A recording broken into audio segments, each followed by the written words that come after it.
அதிமுக தலைமையிலான என்டிஏ கூட்டணியில இப்போ பாமகவும் இணைஞ்சிருக்கு. பாமக தலைவரான ராமதாஸ் அவர்கள் ஒரு நிபந்தனையை எடப்பாடி அவர்கள் கிட்ட வச்சிருக்காரு. அதுக்கு அவர் ஓகே சொன்னதால மட்டும்தான் இந்த கூட்டணி கன்ஃபார்ம் ஆச்சுன்னு பாமகவோட முன்னாள் தலைவரான ராமதாஸ் அவர்களோட மனநிலை இப்ப எப்படி இருக்குன்றத பத்தியும், அன்புமணி அவர்கள் என்ன நிபந்தனை வச்சாரு அப்படின்றதும், இந்த கூட்டணியில அன்புமணி அவர்களுக்கு எத்தனை தொகுதிகளை ஒதுக்கிட்டு இருக்காங்க அப்படின்றத பத்தி இப்போ நம்ம பார்ப்போம்.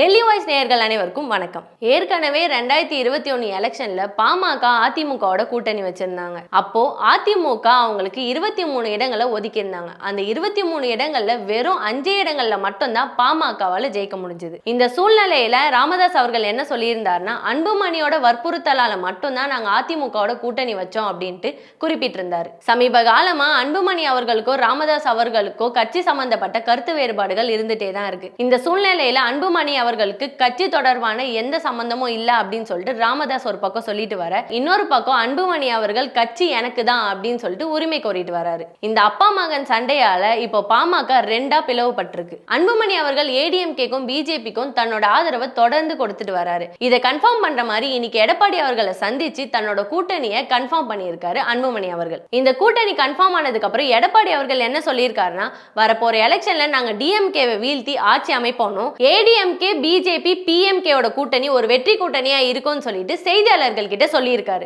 அன்புமணி அவர்கள் அதிமுகவோட கூட்டணி வைக்கிறதுக்காக ஒரு நிபந்தனை வச்சிருந்தாரு. அது என்ன நிபந்தனை அப்படின்னா, ஏடிஎம்கே அலையன்ஸ்ல ராமதாஸ் அவர்கள் இடம்பெறக்கூடாது அப்படின்னு சொல்லி எடப்பாடி அவர்கள் கிட்ட சொல்ல, அதுக்கு எடப்பாடி அவர்கள் ஓகே சொன்னதால மட்டும்தான் இந்த கூட்டணி கன்ஃபார்ம் ஆச்சுன்னு சொல்லி அரசியல் வட்டாரங்கள்ல பரவலா பேசப்பட்டுட்டு வருது. இந்த சூழ்நிலையில தான் ராமதாஸ் அவர்கள் ஏடிஎம்கேவோட கூட்டணி வைக்க வாய்ப்பே இல்லை அப்படின்றது தெரிய வருது. அதனால ராமதாஸ் அவர்கள் யார் கூட கூட்டணி வைக்க போறாரு, என்ன பண்ண போறாருன்னு சொல்லிட்டு நிறைய கேள்வி எழுந்திருக்கு. இப்போ அவருக்கு இருக்கிறது மூணே ஆப்ஷன் தான். ஒன்னு டிஎம்கேவோட கூட்டணி வைக்கிறது, ரெண்டாவது டிவிகேவோட கூட்டணி இருக்கிறது, இல்லனா சுயேட்சையா நிக்கிறது. ராமதாஸ் அவர்கள் டிஎம்கேவோட கூட்டணி வைப்பாரா அப்படின்னு பார்த்தா, டிஎம்கேவோட ஏற்கனவே கூட்டணியில இருக்க திருமாவளவன் என்ன சொல்லியிருக்காருன்னா, ராமதாஸ் இருக்கிறத பிஎம்கேவாவே கருத முடியாது அப்படின்னு சொல்லியிருக்காரு.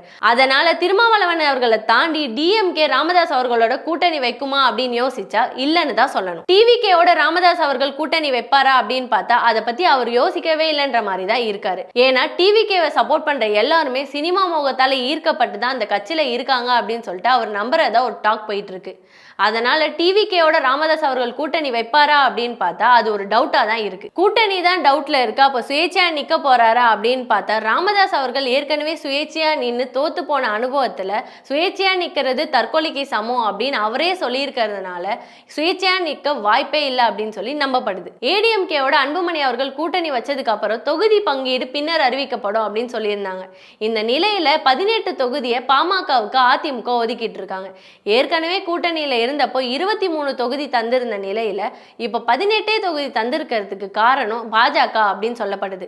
ஏன்னா பிஜேபி சைட்ல இருந்து அவங்களுக்கு அதிக தொகுதிகள் தரணும் அப்படின்னு சொல்லிட்டு கேட்டிருக்காங்களாம். இந்த சூழ்நிலையில தான் எடப்பாடி அவர்கள் டெல்லி போய் அங்க இருக்க அமித்ஷா அவர்களையும் தமிழக பிஜேபி தேர்தல் பொறுப்பாளரான பியூஷ் கோயலையும் சந்திக்க இருக்கிறதாவும், டிடிவி தினகரன், ஓபிஎஸ், தேமுதிக இவங்க எல்லாரையுமே ஏடிஎம்கே பக்கம் எப்படி வர வைக்கிறது அப்படின்னு சொல்லி தான் அங்க நடக்க போற பேச்சுவார்த்தை இருக்கும்னு ஒரு இன்ஃபர்மேஷன் வெளியாயிருக்கு. இதெல்லாம் ஒரு பக்கம் நடக்க, பாமக என்னோடது அப்படின்னு சொல்லிட்டு அன்புமணி அவர்களும் ராமதாஸ் அவர்களும் போட்டியிட்டு வராங்க. இந்த ரேஸ்ல இப்போ வரைக்குமே அன்புமணி அவர்கள் தான் முன்னிலையில இருக்காரு. அதே மாதிரி நிறைய கட்சிகள் தன்னோட கூட்டணியை கன்ஃபார்ம் பண்ணிட்டு வர நிலையில இப்போதான் தேர்தல் காலம் சூடு பிடிக்க ஆரம்பிச்சிருக்குன்னே சொல்லலாம். அதனால என்ன நடக்க போகுது அப்படின்னு சொல்லிட்டு வருங்காலங்கள்ல பொறுத்திருந்து பார்ப்போம்.